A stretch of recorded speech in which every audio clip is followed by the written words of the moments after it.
Baik, terima kasih atas waktu dan kesempatan yang diberikan kepada saya.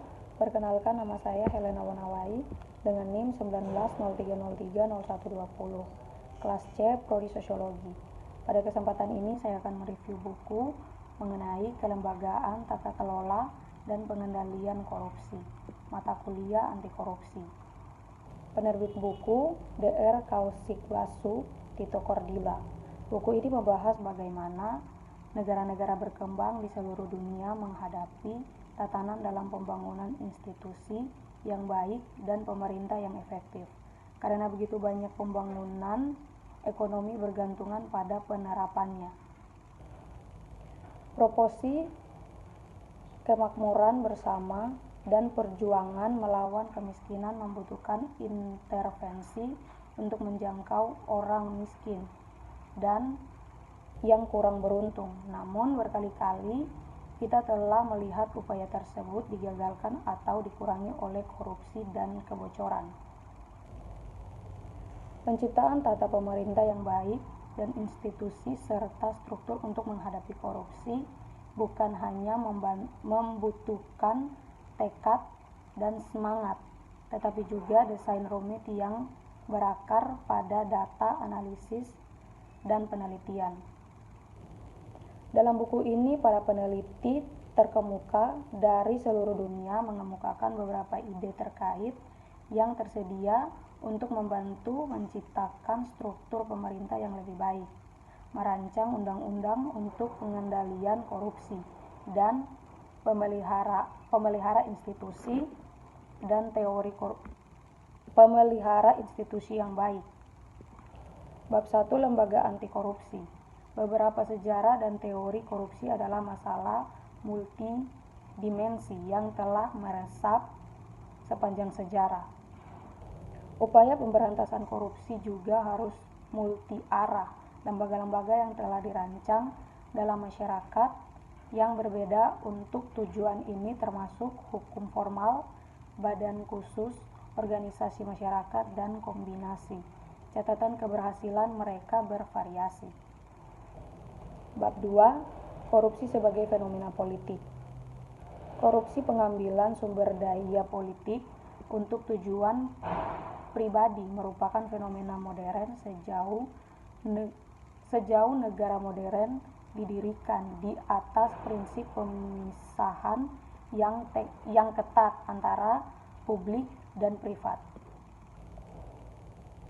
Ini tidak terjadi pada sebagian besar sejarah manusia, di mana penguasa patrimonial menganggap domain publik sebagai spesies milik pribadi. Korupsi perlu dibedakan dari pencarian rantai dan Petronesa.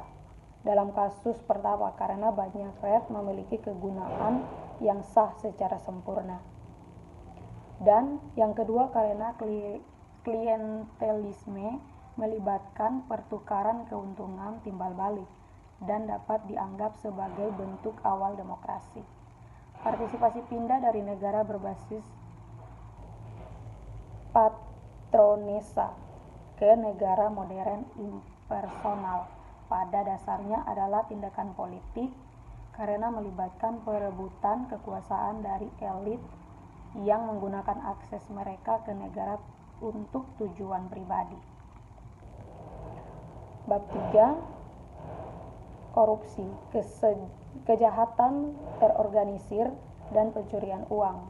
Korupsi sering dikaitkan dengan kejahatan terorganisir internasional dan difasilitasi oleh pencucian uang. Spiral korupsi yang memperkuat diri terjadi ketika kejahatan terorganisir menyusup ke lembaga-lembaga negara. Aktivitas kriminal dapat menjadi begitu terkait dengan politik korup dan bisnis yang sah sehingga sulit untuk membedakannya. Kerjasama antara negara, lembaga internasional, dan lembaga penegak hukum sangat penting. Jika tidak, hasil korupsi dan kejahatan terorganisir akan disembunyikan di luar negeri atau di dunia maya. Oleh karena itu, agen anti korupsi harus mencakup pembatasan pencucian uang, dan pengungkapan pemilik manfaat perusahaan cengkang. Lembaga-lembaga global seperti Bank Dunia dan Dana Moneter Internasional perlu memperkuat upaya mereka yang ada di bidang-bidang ini. Bab 4. Refleksi korupsi dalam konteks liberalisasi politik dan ekonomi. Bab ini bersifat ikhtisar parsial dengan fokus pada beberapa masalah yang belum dibahas secara memadai dalam literatur tentang korupsi dan pembangunan. Setelah membahas berbagai jenis korupsi dan implikasinya yang berbeda terhadap kebijakan, ini membahas masalah kasus tentang kompleksitas hubungan antara liberalisasi ekonomi dan politik dan kejadian korupsi. Bab 5. Mengapa Italia korup secara tidak proporsional? Sebuah dugaan.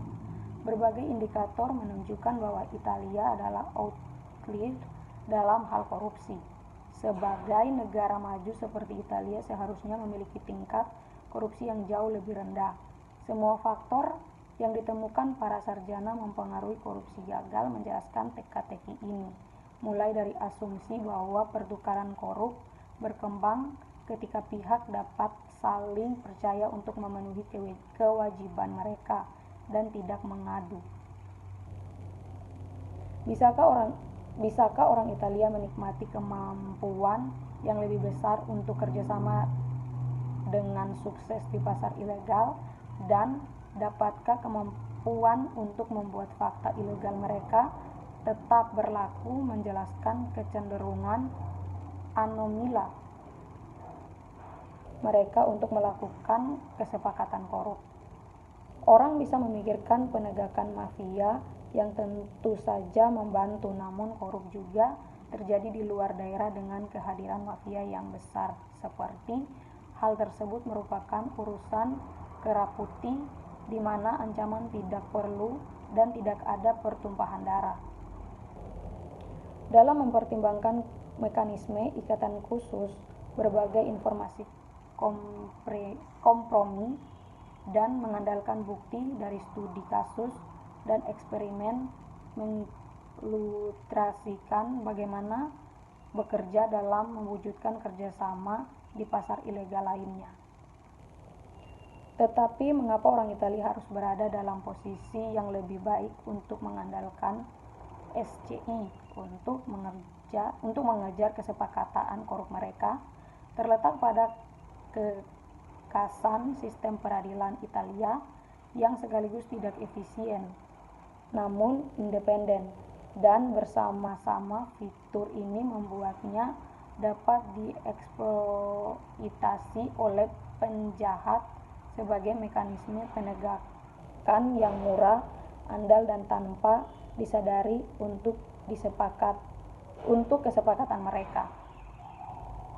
Bab 6. Kelembagaan yang kohes dan distribusi politik, teori, dan bukti. Pada bab ini mempertimbangkan bagaimana sumber daya publik distribusikan di seluruh kelompok dan bagaimana hal ini bergantung pada lingkungan kelembagaan. Ini menunjukkan bagaimana kendala eksekutif dan keterbukaan harus menjadi masalah, dan berpendapat bahwa peran kunci lembaga adalah untuk melindungi kelompok yang dikucilkan secara politik.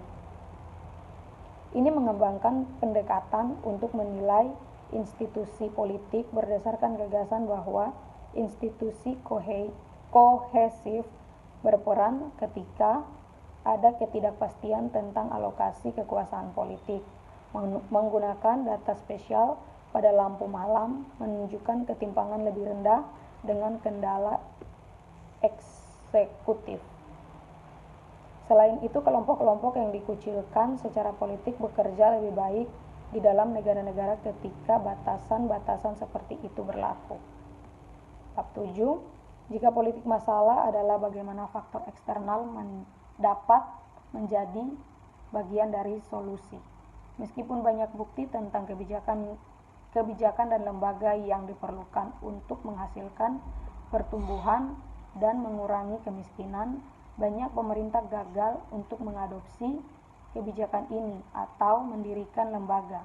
Kemajuan penelitian sejak 1990-an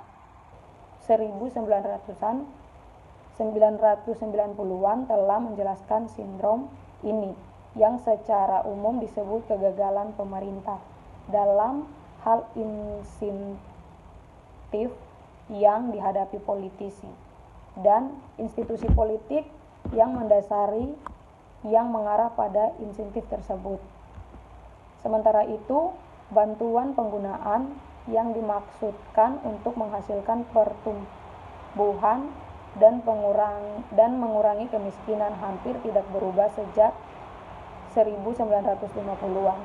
Ketika dianggap bahwa masalah adalah kegagalan pasar, sebagian besar bantuan masih diberikan kepada pemerintah dalam bentuk keuangan dan pengetahuan yang digabungkan menjadi sebuah proyek.